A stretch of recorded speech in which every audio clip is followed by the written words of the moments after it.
میرے سامنے نا تصویر آئی, میں وہ سبیل بھائی کے موبائل میں سینڈ کر دوں گا تصویر, آپ سب کے موبائلوں میں بھی چلی جائے گی. وہ افریقہ کا جو بھینسا اس کی تصویر تھی. اس تصویر میں خاص بات یہ تھی کہ اتنا طاقتور جو بھینسا ہے, اس کے منہ پہ, اس کے جسم پہ, اس کے ناک پہ چھوٹی چھوٹی چڑیاں بیٹھی ہوئی تھیں, اور وہ چڑیاں آرام سے بیٹھ کے اس کے ناک پہ, اس کے منہ پہ, اس کے جسم پہ چونچے مار رہی تھی. لیکن اتنا دیو ہیکل جو بھینسا ہے, جو اتنا طاقتور ہے کہ اگر اپنے سینگوں پہ اٹھائے تو شیر کو بھی اٹھا کے پھینک سکتا ہے. آپ نے نیشنل جغرافی کی ویڈیوز میں دیکھا ہوگا کہ وہ بھینسا جو ہے, یا دو بھینسے مل کے شیر کو اٹھا کے پھینک رہے ہوتے ہیں. وہ بڑے آرام سے بھینسا اپنی جگہ پہ کھڑا ہے, اور چڑیاں جو ہیں وہ اس کو ٹھونگے مار رہی ہیں اس کے ناک پہ, منہ پہ اور جسم پہ. جب میں نے اس پہ تھوڑا سا پڑھا, جانا یہ کیا پروسیس ہے, ایسا کیوں ہوتا ہے, تو مجھے پتہ لگا کہ جو بھینسا ہے اس کے جسم پہ چھوٹی چھوٹی جونکیں اور کیڑے چپک جاتے ہیں. اتنا طاقتور ہونے کے باوجود بھی وہ ان جونکوں کو اور کیڑوں کو نہیں ہٹا سکتا.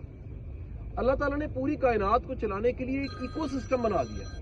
کہیں سمندروں سے بادل اٹھ رہے ہیں, کہیں جا کے وہ برف بنتے ہیں, پہاڑوں پہ گرتے ہیں, وہ میلٹ ہوتی ہے, جھرنے بنتے ہیں, ندیاں بنتی ہیں, دریا بنتے ہیں, اور دریا جا کے سمندر واصل ہوتے ہیں, اور دوبارہ یہ پروسیس ایکو سسٹم چل جاتا ہے. ایک کاکروچ اب آؤٹ کر کے دیکھیں, آج سائنس یہ کہتی ہے کاکروچ اگر گھروں سے ختم ہو جائے, گٹروں سے ختم ہو جائے, اب گھروں میں رہ نہیں سکتے. اللہ کی شان ہے, اس کے ساتھ بھی ایکو سسٹم منسلک ہے. یہ چھپکلی جس کو آپ مارنا چاہتے ہیں وہ اتنی بڑی مہربان ہے, ان کیڑوں کو بھی کھا جاتی ہے جو آپ کو کھانا چاہتے ہیں. تو میں جاننا چاہتا تھا کہ اتنا بڑا دیو ہیکل جو بھینسا ہے, اس پہ جو پڑی چڑیا ہے جو ناک اور منہ میں چونجے ماری ہیں, اس کو ہٹاتا کیوں نہیں ہے. پتہ لگا کہ وہ جو چھوٹی چھوٹی جونکیں اور کیڑے ہیں جو اس کو نقصان پہنچا رہے ہوتے ہیں بھینسے کو, وہ چڑیاں ان کو کھاتی ہیں. اور دوسرا کام وہ چڑیاں کیا کرتی ہیں, جب خطرہ محسوس ہوتا ہے, یاد رکھیے جو جتنا نازک ہوتا ہے اس کو اتنا جلدی خطرہ محسوس ہوتا ہے, بھینسے کو خطرہ محسوس نہیں ہوتا. جب کوئی شیر آتا ہے, کوئی دھاڑتا ہے, تو ان چڑیوں کو محسوس ہوتا ہے, ان کا اڑنا اس بھینسے کو محسوس کراتا ہے کہ خطرہ پاس ہے. یاد رکھیں جس کے ساتھ کوئی مسکین جڑا ہے وہ بچ جاتا ہے, جس کے ساتھ کوئی چڑی جڑی ہے وہ بچ جاتا ہے. وہ چڑی اپنے حصے کا نوالا لے کر چلی جاتی ہے, بھینسا بچ جاتا ہے. بھینسے کو بچنے کے لیے اس کے علاوہ کوئی رستہ نہیں ہے, وہ برداشت کرے ان چڑیوں کو جو ساتھ جڑی ہیں. ہم اتنے ظالم ہوتے ہیں, خدا کی قسم, ہم اپنے دفتر میں چائے بنانے والے پہ غصہ کر رہے ہوتے ہیں, اپنے ڈرائیوروں پہ غصہ کر رہے ہوتے ہیں, اپنے پی این پہ غصہ کر رہے ہوتے ہیں, اپنے گارڈوں پہ غصہ کر رہے ہوتے ہیں.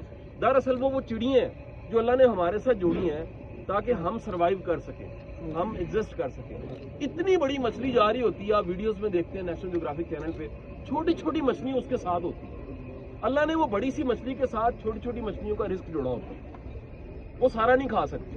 ایک شیر کھا رہا ہوتا ہے, کتنے چھوٹے چھوٹے درندے پاس آ جاتے ہیں اپنا حصہ لینے کے لیے. تو ایک تو بات یاد رکھیے, اگر آپ کے ساتھ دوسری مخلوقوں کا رزق جڑا ہوا ہے, آپ سے جڑے لوگوں کا رزق جڑا ہوا ہے, اللہ ہمیشہ آپ کو قائم دائم رکھے گا. وہ جو سارا کچھ کھا کے جانا چاہتا ہے, یاد رکھیے گا وہ چھوڑ کے چلا جاتا ہے. بڑے محل ایسے ہیں جن کی ٹکٹیں لگی ہوئی ہیں, بڑے قلعے ایسے ہیں جن کی ٹکٹیں لگی ہوئی ہیں, ان کو لگتا تھا ازل سے ابد تک رہنا ہے, آئے تھے چلے گئے سارے. اور دوسری آپ سب سے گزارش میں کرنا چاہوں گا, وہ یہ میرا ایک بہت بڑا خواب تھا, جو سبیل بھائی سے میرا بڑا پرانا تعلق تھا, اور یہ جیسے ہی انہوں نے مجھے کہا کہ پیٹرن چیف ہے, میں نے اپنا خواب ان سے ڈسکس کیا, اور انہوں نے کہا کہ یہ خواب یہ ممکن ہے کہ ہم